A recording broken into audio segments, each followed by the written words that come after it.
दूसरी तरफ बॉलिंग की बात करें, Bumrah has been outclass, outstanding.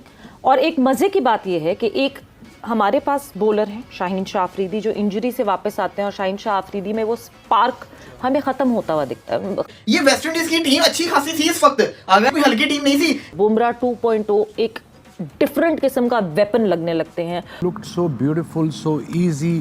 It appears he's got lot more time than the other batters. और यार एक और शॉट फील्डर है यहाँ पे, लेकिन 6 रन्स के लिए यकीनी संजू सैमसन भाई साहब, वो भैया पावरफुल मैन, क्रूशियल पार्टनरशिप लगाते हुए संजू सैमसन बहुत पावरफुल मैन है ये तो। भाई ये क्या हो रहा है, ये कैसे हो रहा है? क्या मैं जाग रहा हूँ, सो रहा हूँ? हो ये रहा है कि एशियन क्रिकेट जो है वो डोमिनेट कर रही है भाई। कि इंडिया के लिए बहुत इजी हो गया ये वर्ल्ड कप, और अब सिर्फ इंडिया को आगे सेमीफाइनल और फाइनल करना है, और उसके बाद इंडिया इस वर्ल्ड कप से बहुत नजदीक है।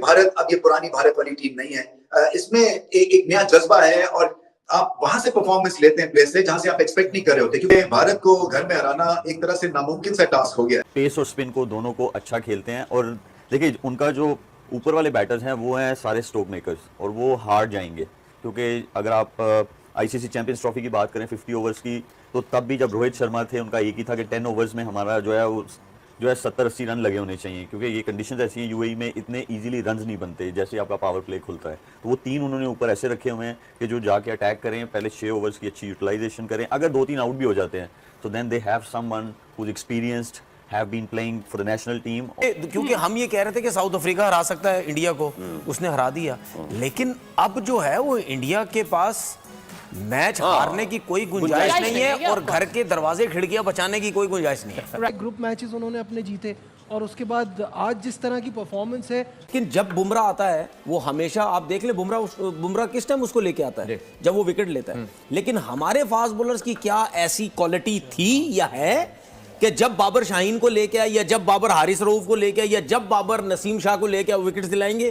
क्योंकि बुमराह जब बॉलिंग करने आता है, कमेंटेटर सबसे बड़ा यूज करता है कि भाई ये विकेट लेने के लिए आया है, इसको थोड़ा सा सेंसिबल होके खेलो। इस वक्त क्रिकेट का मजा सिर्फ भारत ले रहे हैं, बाकी सिर्फ खेल रहे हैं। आप उनकी बॉलिंग उठा के देखिए, उनकी बैटिंग उठा के देखिए, अब तो फील्डिंग भी उनकी ऐसी है कि लोग मिसाल देने लगे। हम कैसे वेस्ट इंडीज की बात कर रहे हैं, हमारा तो खुद वही हाल है।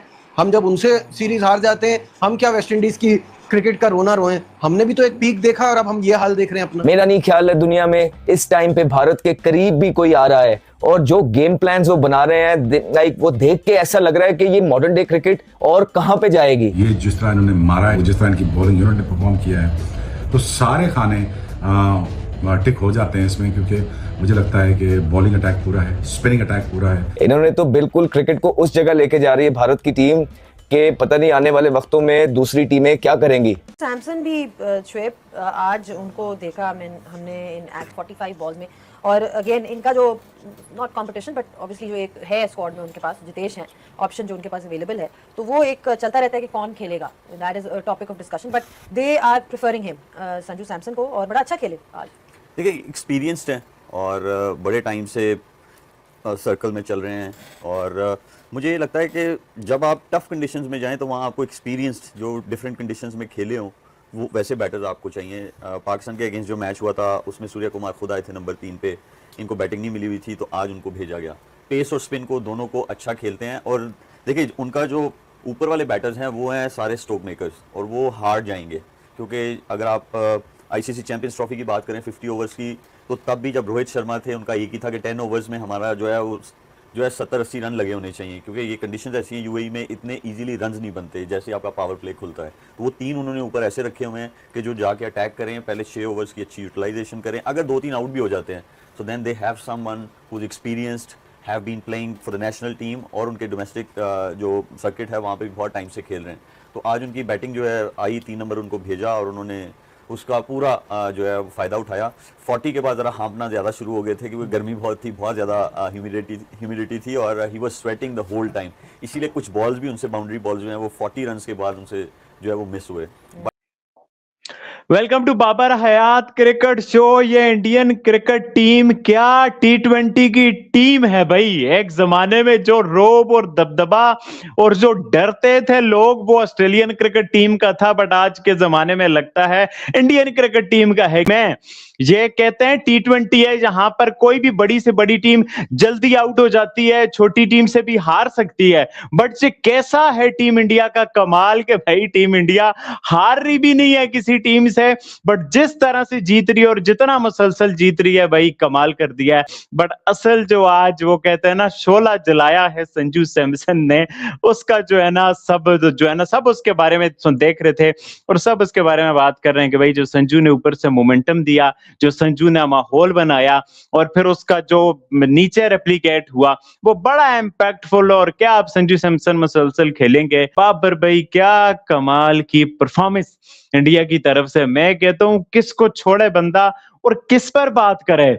आज संजू सैमसन को खिलाया, उसने जो मोमेंटम दिया अभिषेक के साथ, यही होता है T20 में कि आप अगर अच्छे 30s 20s अटैकिंग कर जाते हैं, ऑपोजिशन के मेन बॉलर को आप इक्का दुक्का तगड़े होके बाउंड्रीज मार जाते हैं तो बड़ी दिलेरी आ जाती है, बड़ी बहादुरी आ जाती है नीचे वालों में। और वही आज हमें दिखा कि इतना प्रेशर था संजू सैमसन पे, बट उसके बावजूद संजू सैमसन ने जिस तरह से अभिषेक का साथ दिया। और दूसरा एक अच्छी चेंज उन्होंने की है कि संजू सैमसन को खिलाया और बड़े अरसे के बाद काफ़ी अरसे से इसको बाहर बिठा रहे हैं। और मेरा ख्याल है कि रोहित शर्मा के बाद बड़ा एक एस्टेब्लिश बैट्समैन है, इसको अगर कंटिन्यू इंडियन चांस दे तो ये बड़ा बेस्ट उसको रिप्लेसमेंट पे क्या उसका नाम है रोहित शर्मा की, ये आ सकता है। इसे कहते हैं control kind of win. Okay, it was an inexperience side but the way they batted, कोई चांस नहीं दिया, प्रॉपर शॉटिंग खेल, looked so beautiful, so easy. It appears he has got lot more time than the other batters. ये तो it was a different beast altogether. जी under pressure definitely जो bowling जो भी खेलेगी, भाई बॉल करना कहाँ पे है। अगर आप ऑफ साइड तो ऑफ स्टम्प करते हैं तो वहाँ चौका मार देते हैं, खिंचा हुआ बॉल करते हैं तो सामने उसको लिफ्ट कर देते हैं और स्लाइटली शॉर्ट ऑफ लेंथ को वो इतने आराम से स्क्वायर लेग और फाइन लेग की तरफ चिक्का मार देते हैं। तो the way he is batting, I mean it's the margin of error, बल्कि मार्जिन ऑफ एरर छोड़ें, मार्जिन के कहाँ बॉल करना है वो बॉलर के लिए बड़ा काम है। बचना कैसे है? ऐसा लग ही नहीं रहा था कि कोई नए प्लेयर खेल रहे हैं। जो बॉडी लैंग्वेज उनकी फील्ड पे थी बहुत ही जबरदस्त, जो एग्रेशन बॉलर्स के अंदर नजर आ रहा था बहुत ही जबरदस्त। आई मीन के वो जो फास्ट बॉलर हैं उनके, उसको मैं देख रहा था, इंजरीज हो गई उनकी जिसकी वजह से आखिर में उनको इतने रन पड़ गए। टॉप बैट्समैन उनके जो, क्योंकि मैं समझता हूँ कि इस वक्त दुनिया क्रिकेट में जो टैलेंट या जो एग्रेशन इंडियन बैट्समैन के अंदर है, बड़े कम टीमों के अंदर आपको नजर आएगा। सारे तगड़े प्लेयर हैं। सूर्या कुमार उनके जो कैप्टन हैं, उन्होंने आई थिंक लीड किया टीम को, एज अ कैप्टन लीड किया। आ जाते हैं जी, अभिषेक साहब आज जल्दी आउट हुए और साथ में संजू बाबा ओपनिंग करने आए थे और जिसमें लंबे लंबे छक्के, कौन से, छोटे छोटे नहीं, बड़े बड़े छक्के, और स्पेशली बैकफुट पे। The most delicious, the most exciting innings today was Tilak Varma. मैं सोच नहीं सकता तिलक इतना तेज खेल सकता है। तिलक जो कि इस वर्ल्ड कप के अंदर सबसे ज्यादा स्लो खेल रहा था, हाईएस्ट डॉट परसेंटेज थी,